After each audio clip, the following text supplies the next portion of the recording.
السلام علیکم ناظرین، یہ ایک مہینہ کیسے گزرا کچھ پتہ ہی نہ چلا۔ زباریہ جھولے پر میزان کے پہلو میں بیٹھی ارد گرد پھیلی رنگینیوں کو دیکھتے سوچ رہی تھی۔ اس وقت مہندی کا فنکشن چل رہا تھا اور وہ پیلے اور سبز رنگ کے خوبصورت سے ڈریس میں پھولوں کا زیور پہنے اور لائٹ سا میک اپ کیے بیٹھی تھی۔ مہندی کا فنکشن عروج پر تھا۔ شہر کا یہ مشہور میرج ہال تھا جہاں ہر طرف رنگوں اور روشنیوں کا سیلاب آیا ہوا تھا۔ لڑکے لڑکیاں اپنے پسندیدہ گانوں پر محور رقص تھے۔ سب کے چہروں پر بے فکری کی مسکراہٹ تھی، لیکن اس کے اندر تو ویرانیاں تھیں، مستقبل کے اندیشے تھے اور کوئی خواب کا جگنو اٹکیلیاں نہیں کر رہا تھا۔ لوگ اسے خوبصورت کہہ رہے تھے، لیکن اس کا چہرہ کسی بھی قسم کے تاثر سے پاک تھا۔ ادھر مہجان کی حالت بھی کچھ جدا نہ تھی۔ عام طور پر اس موقع پر دولہے کا چہرہ جہاں خوشی سے تمتما رہا ہوتا ہے اور ایک نہ ختم ہونے والی مسکراہٹ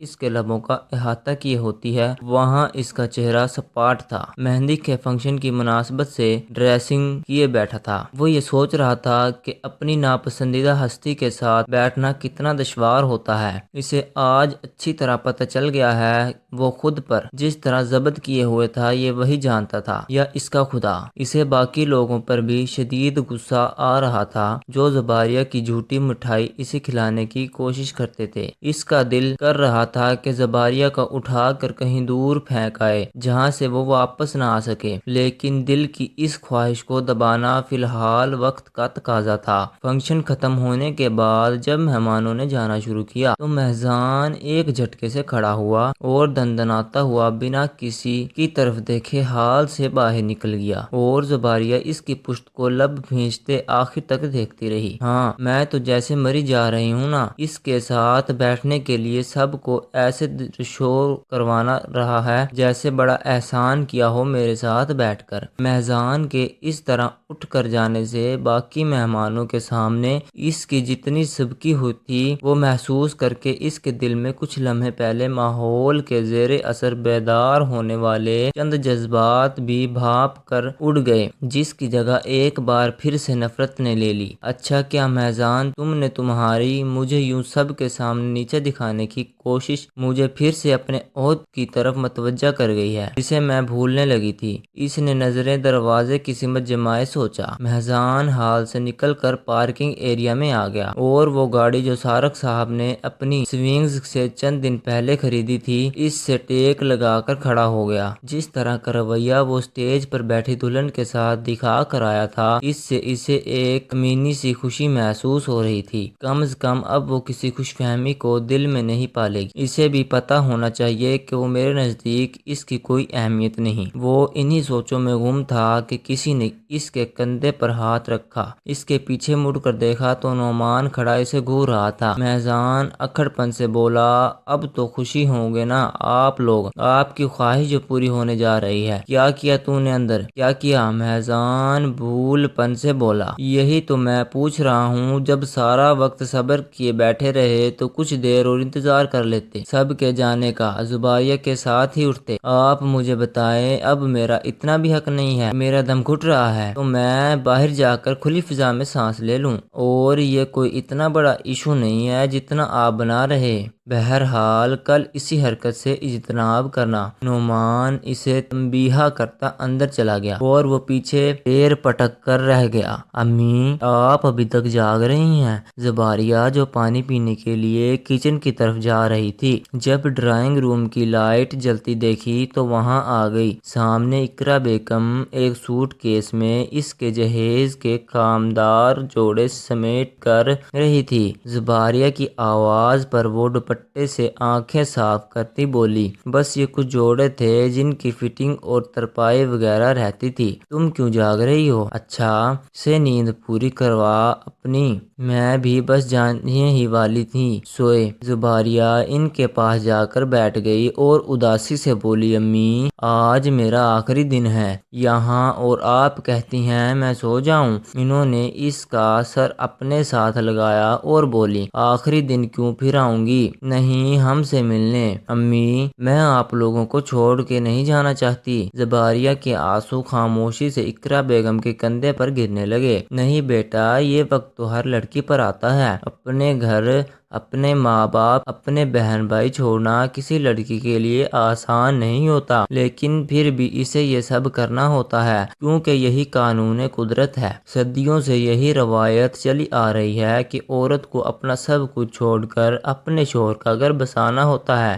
امی، لیکن یہ انصاف نہیں ہے، ہمیشہ عورت ہی قربانی کیوں دے؟ قربانی تو دونوں کو برابر ہی دینی پڑتی ہے۔ گھر بسانے کے لیے عورت گھر چھوڑتی ہے تو مرد بھی اپنی بے فکری کی زندگی سے نکل آتا ہے۔ اسے بھی اپنی بیوی کو خوش رکھنے کے لیے اپنی بہت سی خواہش ترک کرنا پڑتی ہے۔ زباریہ خاموشی سے سنتی رہی۔ کچھ دیر دونوں خاموش رہے، پھر اقرا بیگم زباریہ سے بولی، اب کل سے تمہارا گھر وہی ہے، تمہیں وہی اپنا دل لگانے کی کوشش کرنی ہے۔ میں بھی تمہیں وہی نصیحت کروں گی جو ہر ماں اپنی بیٹی کو کرتی ہے کہ جو بھی ہو جائے تم نے صبر اور حوصلے سے کام لینا ہے، ہماری عزت تمہارے ہی ہاتھ میں ہے، اب چاہے وہ مجھے مارے پھر بھی۔ زباریہ نے خفگی سے کہا، پاگل میزان کیوں مارے گا تمہیں؟ اللہ نہ کرے کبھی ایسا کچھ ہو۔ اچھا اٹھو بھی، اب صبح تک یہی بیٹھے رہنے کا ارادہ ہے کیا؟ جاؤ شاباش۔ اور زباریہ کمرے کی طرف جاتی سوچنے لگی، امی بے شک آپ کی ساری باتیں سچ ہوں گی، لیکن ضروری تو نہیں کہ میں ساری مانوں بھی۔ وہ ریڈ شیروانی میں ملبوس، خود پر پرفیوم چھڑکتا اپنے آپ کو سامنے آئینے میں دیکھ رہا تھا۔ کل ساری رات یہی سوچ کر میرا دماغ پھٹتا رہا کہ تم بھی اس کمرے کا حصہ دار بن جاؤ گی اور تمہارا وجود میرے لیے کتنا ناقابل برداشت ہے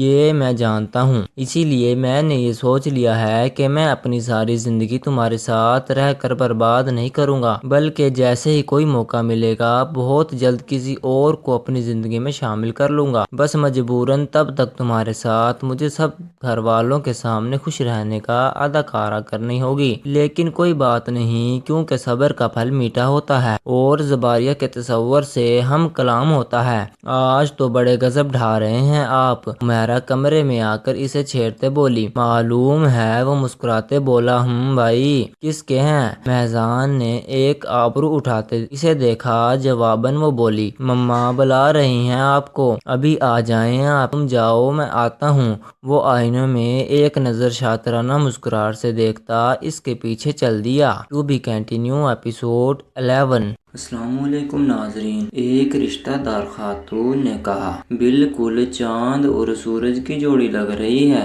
دونوں کی اللہ نظر بد سے بچائے، آمین۔ اس کے کہنے پر اقرا بیگم نے سٹیج پر بیٹھے مہزان اور زباریہ کو دیکھا۔ واقعی آج تو ان دونوں پر بہت زیادہ روپ آیا تھا اور وہ دونوں ایک ساتھ بیٹھے بے حد خوبصورت لگ رہے تھے۔ ڈیپ ریڈ لہنگے کے ساتھ ہیوی میک اپ اور جیولری نے زباریہ کی خوبصورتی کو مزید نمایاں کر دیا تھا، اور مہزان کو دیکھ کر تو ہر بار وہ ماشاءاللہ کہنا نہ بھولتی۔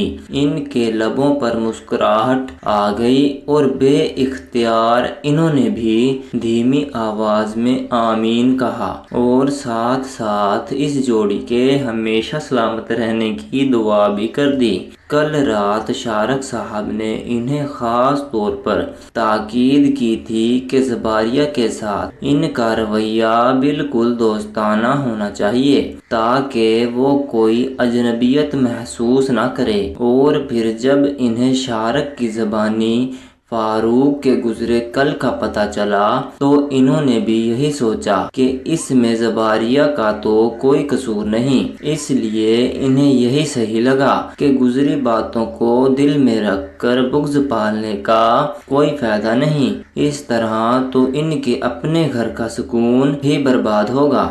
اور اقرا کے حوالے سے بھی ان کے دل میں جو میل تھا کہ اسی نے فاروق کو بھڑکایا تھا، اپنے بھائی سے جھگڑنے کے لیے وہ بھی صاف ہو گیا تھا۔ انہوں نے دل میں پکا ارادہ کر لیا کہ مہزان کو بھی اس کے حوالے سے سمجھائیں گی۔ بھائی تھوڑی جگہ تو دیں، میں کہاں بیٹھوں؟ عمیرہ ہاتھ میں موبائل پکڑے مہزان سے کہنے لگی، تمہیں جگہ نظر نہیں آ رہی صوفے پر؟ مہزان نے پیشانی پر بل ڈالتے پوچھا۔ اتنی زیادہ جگہ تو ہے آپ کے اور بھائی کے بیچ، بھابھی کے بیچ، عمیرہ شرارت سے ان دونوں کے بیچ کے فاصلے کو دیکھتے بولنے لگی، تو بیٹھ جاؤں یہاں؟ بیچ میں آ کر اتنی جگہ ہے تو مہذان تپ کر بولا۔ عمیرہ نے حیرت سے بھائی کو دیکھا اور بولی، لو یہ بھی کوئی پوز ہوا؟ ایسے لگے گا جیسے میں اپنے بھائی کو ان کی زوجہ محترمہ سے دور کرنے کی کوشش کر رہی ہوں، اور میری فرینڈز بھی پکچر دیکھ کر میرا اتنا مذاق اڑائیں گی، سمجھا کرے نا۔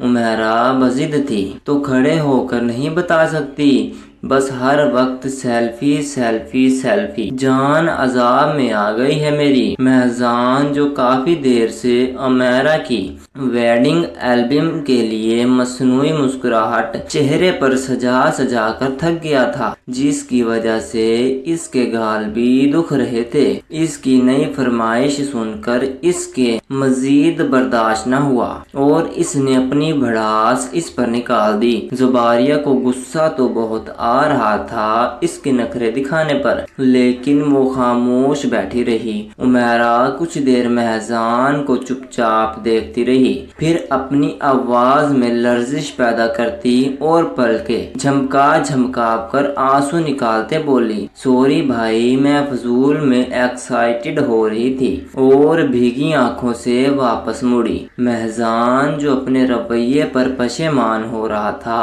عمیرہ کی آنکھوں میں آنسو دیکھ کر اس سے رہا نہ گیا اور اس نے عمیرہ کا بازو پکڑ کر اسے جانے سے روکا۔ عمیرہ نے رخ موڑ کر مسکراہٹ دبائی اور مہذان ناچار کھسک کر زباریہ کے مزید قریب ہو کر بیٹھ گیا۔